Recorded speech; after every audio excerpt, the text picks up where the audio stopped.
Avez-vous déjà remarqué des démangeaisons persistantes dans certaines zones spécifiques de votre corps? Et vous êtes-vous demandé ce que cela pourrait signifier?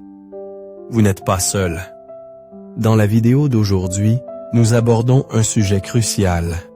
Les 3 zones de démangeaison chez les personnes âgées qui pourraient indiquer une espérance de vie réduite.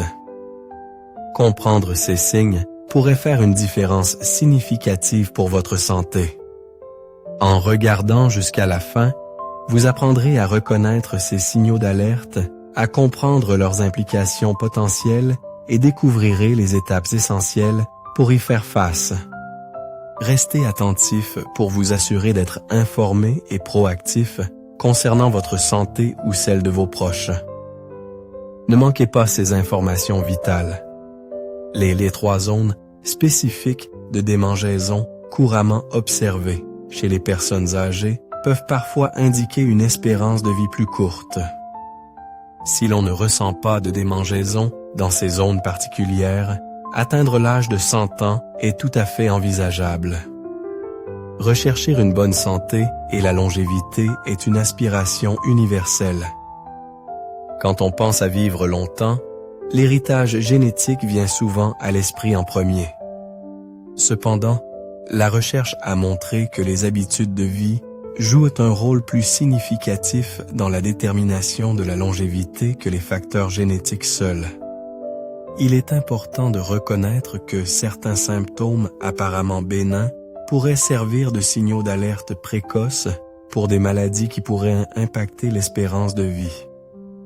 Pour les personnes âgées ressentant des démangeaisons persistantes dans des zones spécifiques après l'âge de 60 ans, cela peut être un signe préoccupant. Ces démangeaisons peuvent servir d'avertissement subtil du corps, indiquant que leur espérance de vie pourrait être compromise.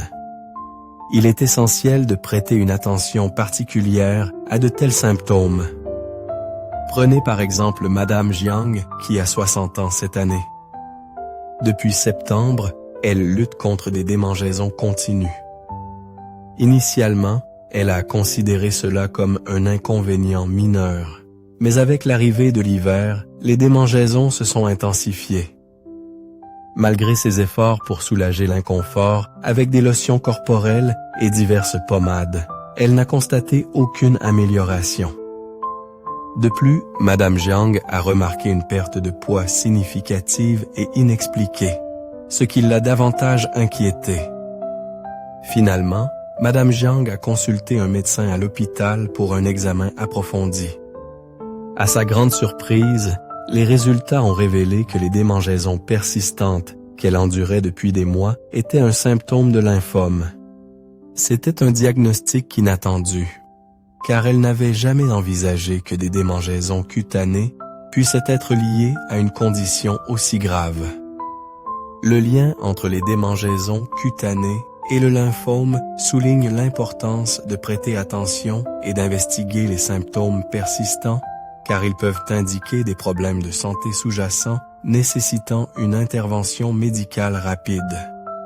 Les lymphocytes, un type de globule blanc crucial pour le système immunitaire, sont dispersés dans divers tissus et organes du corps. Ainsi, le lymphome, un cancer de ces cellules, peut potentiellement se développer dans presque n'importe quelle partie du corps, à l'exception des cheveux et des ongles. Lorsque le lymphome survient, les lymphocytes malins peuvent sécréter des substances biologiquement actives, telles que l'histamine. Ces substances entrent dans la circulation sanguine et sont transportées dans tout le corps, atteignant finalement la peau. Ce flux constant d'histamine et de composés similaires stimule les terminaisons nerveuses sensorielles de la peau, entraînant des démangeaisons persistantes et souvent sévères. La recherche indique qu'environ 20% des individus atteints de lymphome ressentent un certain degré de démangeaison cutanée. Ce symptôme n'est pas juste un désagrément mineur, mais un indicateur significatif qui mérite attention. Si quelqu'un éprouve des démangeaisons inexpliquées qui ne répondent pas aux traitements standards ou aux médicaments, il est important d'envisager la possibilité d'un lymphome. Des démangeaisons persistantes, surtout lorsqu'elles sont accompagnées d'autres symptômes, devraient inciter à une investigation plus approfondie. Outre les démangeaisons cutanées, le lymphome peut se manifester par divers autres symptômes. Ceux-ci peuvent inclure une hypertrophie persistante des ganglions lymphatiques, une fièvre légère, des sueurs nocturnes, des douleurs inexpliquées, une perte de poids significative et une anémie. Chacun de ces symptômes, individuellement ou en combinaison, peut fournir des indices cruciaux sur la présence d'un lymphome. Il est vital d'être vigilant à ces signes et de consulter un médecin s'ils apparaissent. Distinguer entre des démangeaisons normales et celles causées par le cancer peut être difficile. Les démangeaisons cutanées associées au cancer présentent plusieurs caractéristiques distinctives. Premièrement, elles apparaissent mais souvent soudainement et sans avertissement préalable, ce qui les distingue des formes typiques et moins sévères de démangeaison. Deuxièmement, ce type de démangeaison est notoirement tenace. Il résiste aux traitements courants et ne s'atténue pas facilement avec les médicaments standards. Enfin, la peau reste typiquement d'apparence normale, sans présence d'éruptions cutanées ou d'eczéma, et ne change pas significativement avec les conditions météorologiques variables. Reconnaître ces caractéristiques peut aider à identifier la gravité potentielle du symptôme et inciter à une consultation médicale rapide. Si des symptômes évocateurs de lymphome sont présents, ou si les démangeaisons persistent, malgré des traitements répétés, il est crucial de consulter rapidement un médecin pour une détection précoce et une prise en charge appropriée. Bien que les démangeaisons cutanées soient un problème courant et souvent bénin dans la vie quotidienne, des démangeaisons persistantes qui ne répondent pas aux traitements conventionnels peuvent signaler des problèmes de santé sous-jacents plus graves. Il est particulièrement important d'être vigilant si les démangeaisons surviennent dans des zones spécifiques du corps sans cause évidente. Les zones nécessitant une attention particulière incluent les aisselles. Les démangeaisons aux aisselles peuvent être liées au diabète. Pour les individus luttant contre le diabète, la bataille s'étend souvent au-delà de la gestion de la glycémie et des restrictions alimentaires. Une glycémie élevée peut perturber l'équilibre délicat des nerfs cutanés et du système nerveux autonome, entraînant une cascade de symptômes inconfortables. L'une des conséquences, souvent négligée, est la peau sèche, résultant d'une diminution de la production de sueur et de sébum. Cette sécheresse peut devenir une source incessante de démangeaisons, ajoutant une couche supplémentaire à l'expérience quotidienne déjà difficile de vivre avec le diabète. De plus, pour ceux qui sont en surpoids, la situation peut devenir encore plus problématique. La transpiration excessive dans les aisselles crée un terrain idéal pour la prolifération des bactéries et des champignons, aggravant l'inconfort et les démangeaisons. Ce problème tend à être plus prononcé pendant les mois secs et froids de l'automne et de l'hiver, lorsque les niveaux d'hydratation naturelle de la peau sont déjà bas. Les démangeaisons causées par le diabète peuvent être particulièrement pénibles car elles ne sont pas toujours accompagnées de signes visibles comme des plaques rouges ou des papules. Au lieu de cela, elles se manifestent comme une irritation persistante et insaisissable qui peut s'étendre au-delà des aisselles, affectant également d'autres parties du corps. Le fardeau émotionnel de cet inconfort continu peut être profond car il perturbe les activités quotidiennes et diminue la qualité de vie. L'anus.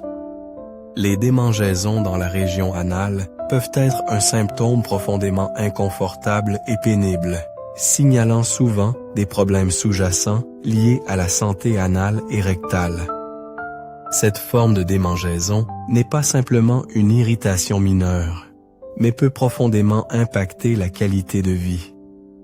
L'inconfort peut commencer par une légère démangeaison localisée d'un côté de l'anus, ne causant initialement qu'un inconvénient mineur. Cependant, avec le temps, et si la condition reste non traitée, les démangeaisons peuvent s'intensifier, devenant un problème persistant et envahissant. L'intensité des démangeaisons peut augmenter, s'étendre à une zone plus large et devenir particulièrement gênante pendant la nuit. Pour beaucoup, la sensation de démangeaison persistante dans la zone anale est plus qu'une nuisance physique. Elle peut provoquer une détresse émotionnelle significative. Le besoin constant de se gratter peut être à la fois embarrassant et débilitant, affectant la capacité à se concentrer sur les tâches quotidiennes et à profiter d'une nuit de sommeil réparatrice. Des conditions telles que les hémorroïdes, les fistules anales, le cancer rectal et le cancer anal sont souvent à l'origine de cet inconfort. Les hémorroïdes, avec leurs veines douloureuses et enflammées, peuvent entraîner des démangeaisons persistantes qui semblent impossibles à soulager. Les fistules anales, avec leur écoulement inconfortable et persistant, exacerbent davantage les démangeaisons. Plus préoccupantes sont les autres possibilités de cancers rectaux et anaux, qui peuvent se présenter avec des symptômes similaires, mais sont accompagnés de signes alarmants supplémentaires tels que des saignements, des douleurs sévères ou des changements drastiques dans les habitudes intestinales. Le fardeau émotionnel lié à de tels symptômes persistants et pénibles ne peut être sous-estimé. L'impact sur la vie quotidienne, l'estime de soi et le bien-être général est profond. Si vous ressentez des démangeaisons anales persistantes qui s'aggravent avec le temps et perturbent considérablement votre vie, il est crucial de consulter un médecin. Une intervention précoce est essentielle pour traiter la condition sous-jacente, soulager l'inconfort et finalement restaurer un sentiment de normalité et de paix. La zone génitale. Les démangeaisons dans la zone génitale sont une préoccupation courante, en particulier chez les femmes, et peuvent être attribuées à diverses conditions gynécologiques. Ces conditions incluant la vaginité, la vulvite, l'eczéma, les verrues génitales et la gale. Chacun de ces problèmes peut se présenter avec des démangeaisons comme symptôme principal, mais les causes sous-jacentes et les symptômes associés peuvent varier. Par exemple, la vulvite est une condition inflammatoire qui affecte la vulve, la partie externe des organes génitaux féminins. Cette condition peut entraîner des démangeaisons dues à un déséquilibre de la flore vaginale. Lorsque l'équilibre délicat des micro-organismes dans l'environnement vaginal est perturbé, des bactéries nocives ou des micro-organismes pathogènes peuvent proliférer. Cette perturbation entraîne souvent une réponse inflammatoire qui peut se manifester par des démangeaisons, des rougeurs et un gonflement de la vulve. En plus des démangeaisons, la vulvite peut s'accompagner d'autres symptômes tels que des douleurs ou une sensation de brûlure. Ces symptômes peuvent devenir plus prononcés lors d'activités telles que la miction ou la défécation, exacerbant davantage l'inconfort. L'acte de gratter la zone affectée pour tenter de soulager les démangeaisons peut également intensifier la sensation, créant un cycle d'irritation et aggravant la condition. D'autres problèmes gynécologiques pouvant causer des démangeaisons génitales incluent la vaginité, qui implique une inflammation de la muqueuse vaginale, et la gale, une infestation parasitaire qui peut affecter la zone génitale. L'eczéma et les verrues génitales sont des conditions supplémentaires pouvant causer inconfort et démangeaisons dans cette région sensible. Traiter les démangeaisons génitales implique d'identifier et de traiter la condition sous-jacente. Un diagnostic approprié par un professionnel de la santé est essentiel pour déterminer le traitement adéquat et soulager efficacement les symptômes. Devraient être 3. Les membres inférieurs. Les démangeaisons dans les membres inférieurs peuvent souvent être un signe d'hypothyroïdie, une condition où la glande thyroïde ne produit pas suffisamment d'hormones thyroïdiennes. Cette déficience hormonale ralentit le métabolisme du corps, entraînant une cascade d'effets, y compris le dessèchement de la peau. Lorsque les niveaux d'hormones thyroïdiennes chutent, la peau perd son hydratation naturelle, devenant parcheminée, rugueuse et sujette à l'irritation. Les membres inférieurs, en particulier, sont vulnérables à ces changements en raison de leur plus faible concentration de glandes sébacées et sudoripares qui aident normalement à maintenir la peau hydratée et saine. L'inconfort associé aux démangeaisons induites par l'hypothyroïdie peut être particulièrement prononcé pendant les mois secs d'automne et d'hiver. Durant ces saisons, l'air est moins humide, exacerbant la sécheresse de la peau et augmentant la probabilité de démangeaison. La peau des membres inférieurs peut devenir non seulement sèche mais aussi squameuse, avec une tendance à être froide et pâle. La sensation de démangeaison peut s'accompagner d'une sensation de picotement particulière, accentuant davantage l'inconfort. Cette combinaison de symptômes peut rendre les membres inférieurs constamment irrités et sensibles, créant une expérience persistante et gênante. Il est important de noter que les démangeaisons dues à l'hypothyroïdie ont des caractéristiques distinctes par rapport à d'autres causes. Les démangeaisons sèches signifient typiquement des changements liés à l'âge, où la peau devient naturellement plus sèche avec le temps. En revanche, les démangeaisons humides sont souvent indicatives de problèmes de santé sous-jacents, tels qu'une maladie affectant la capacité de la peau à rester hydratée. Si vous constatez que les démangeaisons dans vos membres inférieurs sont sévères, persistantes et s'aggravent avec les changements de saison, il est crucial de consulter un professionnel de la santé. Traiter l'hypothyroïdie précocement peut aider à gérer les symptômes plus efficacement, soulageant les démangeaisons pénibles et améliorant la santé et le confort général de la peau.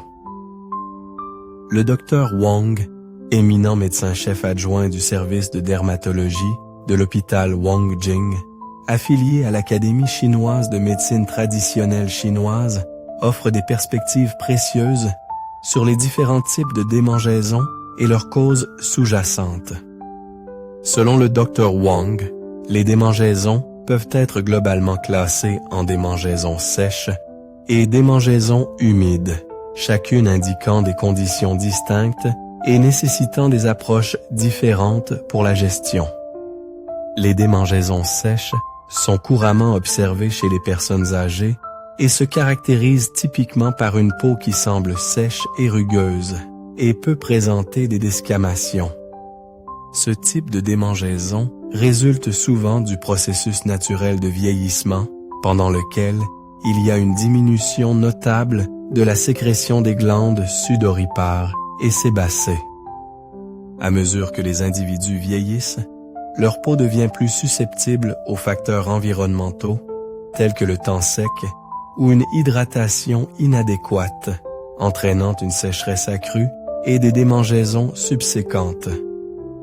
La capacité réduite de la peau à retenir l'hydratation exacerbe ces symptômes, faisant des démangeaisons sèches un problème prévalant chez les adultes plus âgés. En revanche, les démangeaisons humides sont généralement associées à diverses conditions de santé sous-jacentes, incluant des anomalies de la fonction hépatique et rénale, des niveaux élevés de sucre dans le sang et une humidité excessive dans des zones comme le périnée et l'anus. Lorsque le foie et les reins ne fonctionnent pas de manière optimale, leur capacité à détoxifier le corps diminue, entraînant l'accumulation de substances nocives. Cette accumulation peut affecter négativement la peau, la faisant devenir foncée, rugueuse et gonflée. Dans certains cas, cela peut même entraîner des infections secondaires telles que la folliculite et la lymphangite, qui peuvent causer d'autres complications et laisser des cicatrices durables. Bien que se gratter puisse offrir un soulagement temporaire, cela ne résout pas le problème sous-jacent et peut même l'aggraver en endommageant la peau et en augmentant le risque d'infection. Pour gérer et soulager efficacement les démangeaisons, le Dr Wong souligne l'importance de s'attaquer aux facteurs liés au mode de vie. Apporter des changements dans les comportements quotidiens, tels que l'amélioration de l'hydratation de la peau, l'évitement des irritants connus et la gestion des conditions de santé sous-jacentes, peut être crucial pour réduire les démangeaisons et maintenir une santé globale de la peau. Comment prévenir les démangeaisons sèches? Comparé aux démangeaisons humides, les démangeaisons sèches sont plus courantes dans la vie quotidienne, surtout pendant les saisons sèches de l'automne et de l'hiver.